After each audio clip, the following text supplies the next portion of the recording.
कोठे की तंग गलियों से होकर गुजरी एक तवायफ बॉलीवुड की फर्स्ट फीमेल सुपरस्टार बनती है, जिसे रानी सुंदरी का ताज पहनाया जाता है। ये अदाकारा इतनी खूबसूरत थी कि इनको देखने के लिए लोगों की लाइन लगती थी। केवल एक झलक से ही लोग इनके पागल हो जाते थे। वेल गाइस, किसी को भी नहीं पता था कि ये एक्ट्रेस एक कोठे की पैदाइश है। इनकी डाटा को भी छिपाने की काफी सारी कोशिशें की गई, लेकिन सच कहाँ छिपता है। आज हम अपनी इस सीरीज में ऐसे ही एक और एक्ट्रेस के बारे में बताएंगे जो इसी कोठे की पैदाइश है, लेकिन उसने अपनी आइडेंटिटी को अपनी पहचान नहीं बताया। उसने अपनी किस्मत अपने हाथों से लिखी। उसने नहीं स्वीकारा कोठे में बैठना और वो फर्स्ट फीमेल सुपरस्टार के तौर पर वे बनकर के उभरती है। केवल इतना ही नहीं, इस एक्ट्रेस की बेटी भी बॉलीवुड की जानी मानी अभिनेत्री बनती है और इनके चाहने वालों की भी कोई कमी नहीं थी। तो कौन है ये अदाकारा और क्या है इनकी जिंदगी का वो इतिहास, आज हम इसके बारे में विस्तार से चर्चा करेंगे। सो गाइस, आज हम जिस अदाकारा की बात कर रहे हैं वो कोई और नहीं बल्कि 30s और 40s की जानी मानी अदाकारा नसीम बानो है। नसीम बानो की ही बेटी शायरा बानो है। शायरा बानो जिन्होंने अपनी सुंदरता से पूरे बॉलीवुड को अपना दीवाना बना करके रखा था, और वहीं उनकी माँ ने भी 30s और 40s के जमाने में खूब बॉलीवुड में राज भी किया था।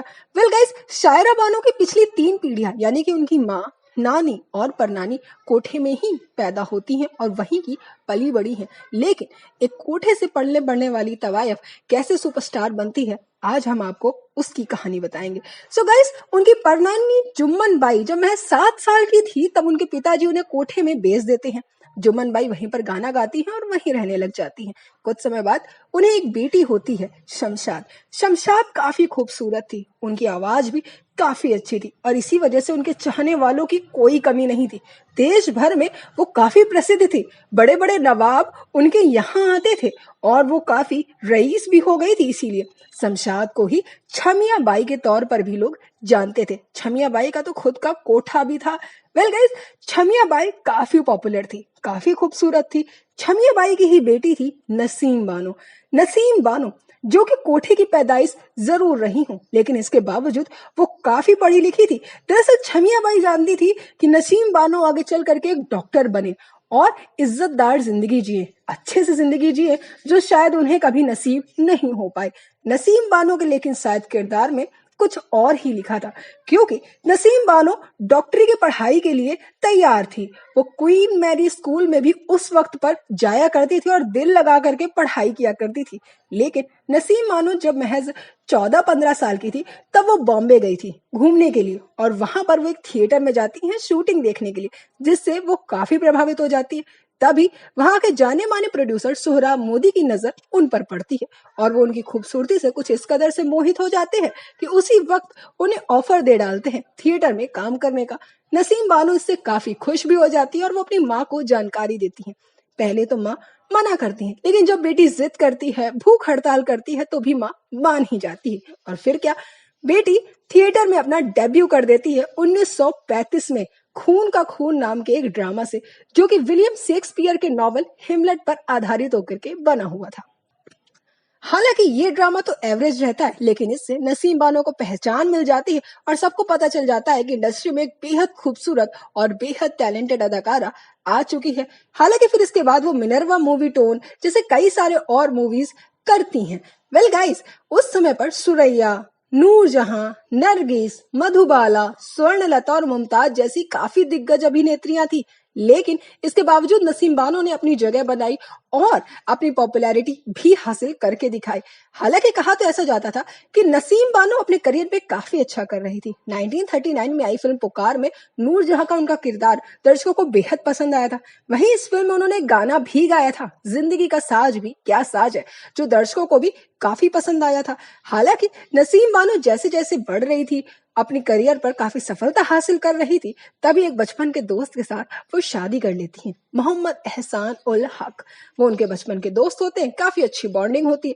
दोनों साथ में एक फिल्म कंपनी भी खोल लेते हैं, ताजमहल पिक्चर्स, जहां पर वो 40s के दौर पर काफी सारी फिल्में बनाते हैं, जैसे कि उजाला 1942 में, बेगम 1945 में, मुलाकात 1947 में, चांदनी रात 1949 में और उन्हें अपने पति से 2 बच्चे भी होते हैं, शायरा बानो और सुल्तान अहमद। लेकिन उसी समय भारत पाकिस्तान का विभाजन होता है, जहां पर उनके पति पाकिस्तान की ओर रुख कर लेते हैं और वहीं वो इंडिया को चुनती हैं। नसीम बानो भारत को नहीं छोड़ना चाहती थी और इसीलिए अपने देश के लिए उन्होंने अपने पति को ही छोड़ दिया। जब पति नहीं रहा तो वो लंदन चली जाती हैं अपने दोनों बच्चों के साथ उनकी परवरिश करने के लिए। वेल गाइस, नसीम बानो काफी खूबसूरत और टैलेंटेड एक्ट्रेस थी। बॉलीवुड में भी उन्हें एक के बाद एक फिल्में मिल रही थी, लेकिन इसके बाद जब वो अपनी बेटी शायरा बानो को बॉलीवुड में लॉन्च करती है ना, तो वो नहीं चाहती थी कि बेटी से उनका कंपैरिजन हो, इसीलिए वो अपना करियर काफी जल्दी ही खत्म कर देती हैं। लेकिन जब भी डायरेक्टर और प्रोड्यूसर उनके घर आते शायरा बानो के लिए, तो वो हमेशा एक दरख्वास्त करते नसीम बानो से कि आप भी कोई छोटा मोटा किरदार हमारी फिल्मों में कर ही दीजिए। इसीलिए तो 1957 में नौसेरवा ए आदिल लीड एक्ट्रेस के तौर पर उनकी आखिरी फिल्म बनती है, लेकिन 1966 में चड्डिया दी डोली में वो एक कैमियो करती हुई जरूर नजर आती हैं। हालांकि इसके बाद नसीम बानो ने ज्यादा फिल्मों में काम नहीं किया था, क्योंकि उनकी बेटी शायरा बानो फिल्मी दुनिया में कदम रख चुकी थी। दरअसल गाइस, नसीम बानो कभी नहीं सोचा होगा कि शायरा बानो कभी भी फिल्मी दुनिया में कदम रखेंगी। वो शायरा बानो के साथ लंदन में रहा करती थी। लंदन से छुट्टियां मनाने के लिए शायरा बानो और सुल्तान अहमद कभी कभी हिंदुस्तान आया करते थे, लेकिन हिंदुस्तान की मिट्टी शायरा बानो को भा गई। और केवल हिंदुस्तान की मिट्टी ही नहीं, हिंदुस्तान का एक सुपरस्टार भी। कहा जाता है कि शायरा बानो उस समय जब भी भगवान से प्रेयर करती तो वो हमेशा 2 चीजें मांगती। पहला, अपनी माँ के जैसा सफलता भरा करियर, और दूसरा, मिसेस दिलीप कुमार बनना। दरअसल वो दिलीप कुमार की काफी बड़ी फैन थी। दिलीप कुमार की फिल्म जब मुगले आजम हिट हुई थी तो वो उसको कई बार देख चुकी हैं। इनफैक्ट खुद शायरा बानो ने बताया था कि मुगले आजम को वो उतनी बार देख चुकी हैं जितनी गिनती तो उन्हें खुद भी याद नहीं होगी। वो दिलीप कुमार की काफी बड़ी प्रशंसक थी। वेल, इसके बाद शायरा बानो जब हीरोइन बनने की ठान ही लेती हैं तो उनकी माँ भी उनका साथ देती हैं और इसी वजह से शम्मी कपूर के साथ वो ईयर 1959 में फिल्म जंगली से डेब्यू करती हैं। इस फिल्म को बनाने वाले होते शशधर एंड सुबोध मुखर्जी।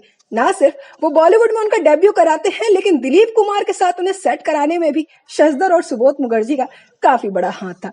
दरअसल 1960s में जहां शायरा बानो एक के बाद एक सुपरहिट फिल्में दे रही थी, वहीं वो राजेंद्र कुमार के प्यार में भी पड़ जाती हैं।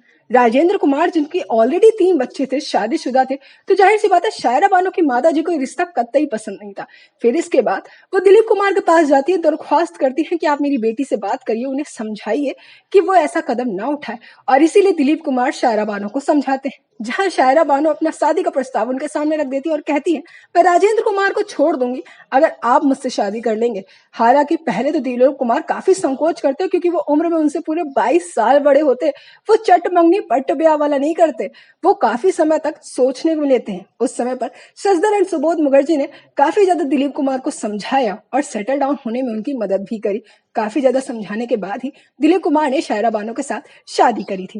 वेल गाइस, शायरा बानो और दिलीप कुमार को कोई भी औलाद नहीं हुई, क्योंकि विक्टोरिया 203 की शूटिंग के दौरान ही शायरा बानो का एक एक्सीडेंट हुआ था, जिसमें उनका मिसकैरेज हुआ था।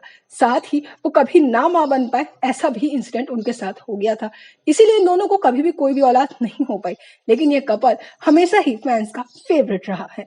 फैंस को नसीम बानो और शायरा बानो दोनों ही अदाकारा के तौर पर काफी पसंद आई हैं। इनके काफी सारे चाहने वाले भी थे।